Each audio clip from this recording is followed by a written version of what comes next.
and they open the doors to these houses, I have no idea. They're going to find people. What they're going to find. No idea.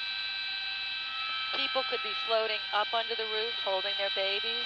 They could have drowned holding babies. I don't know. But as a senator, I can promise you that happened at least once.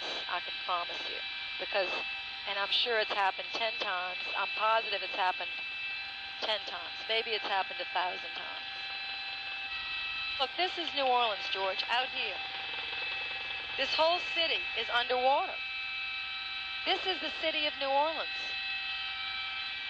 The main downtown area. That's the criminal court building. When people say, why can't you law enforcement? That's our prison. You see that prison right there? That is the prison that we had to evacuate 1,300 prisoners from, and the sheriffs swam through that water. Wait a minute. They circled this prison. They swam through the water with no equipment, handcuffed 1,300 prisoners, put them on that bridge, and lifted 1,300 prisoners out, not to save them, but to keep them from rioting and getting into the city. When the nation is criticizing us, saying, why are you evacuating your prisoners? We had no choice. It was a high priority item to do, because if we wouldn't have, they would have broken out of the jail, and we would have had the worst criminals in the city, more than just the thugs that were on the street, terrorizing people.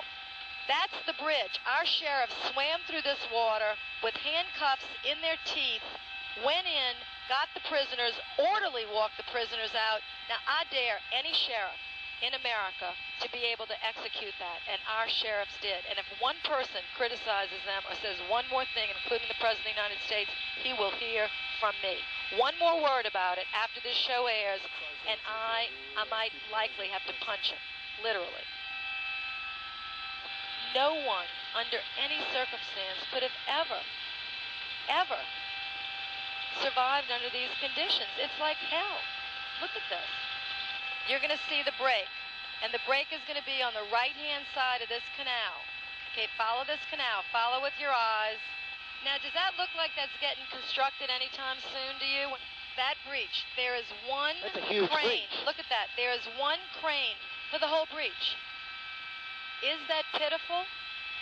Now, the president came here yesterday for a photo op. He came here for the photo op. He got his photo op, but we are never going to get this fixed if he does not send us help now. Now, George. The president said that this couldn't be anticipated, this kind of a breach. The president could have funded it. He cut it out of the budget. Is that the most pitiful sight that you have ever seen in your life? Look at that. It's so sad, George.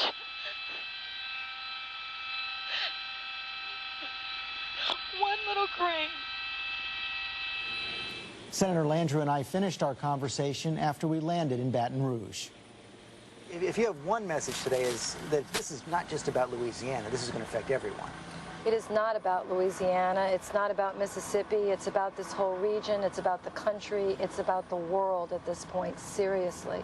These assets are so valuable. These people are so wonderful. There is such suffering and devastation.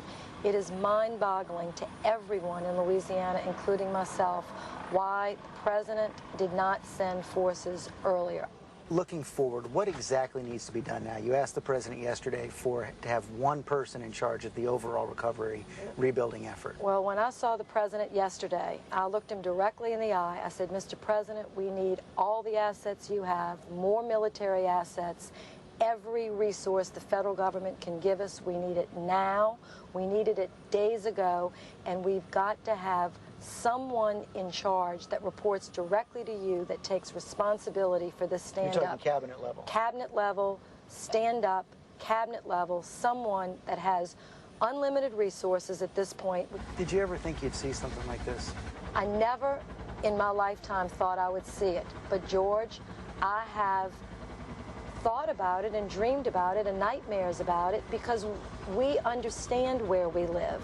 We know what we do for the nation, even though the nation doesn't fully appreciate what we do for them. People in Louisiana know we supply the seafood, we supply the oil, we supply their goods through our ports. We're proud of it. We are a proud people, and we're a good people. but their infrastructure, our infrastructure, is devastated. Their lives are in shatters. The region is torn to pieces. Would the president please stop taking photo ops and please come see what I'm trying to show him? And we saw a lot today. Thank you for sharing it with us. Thank you.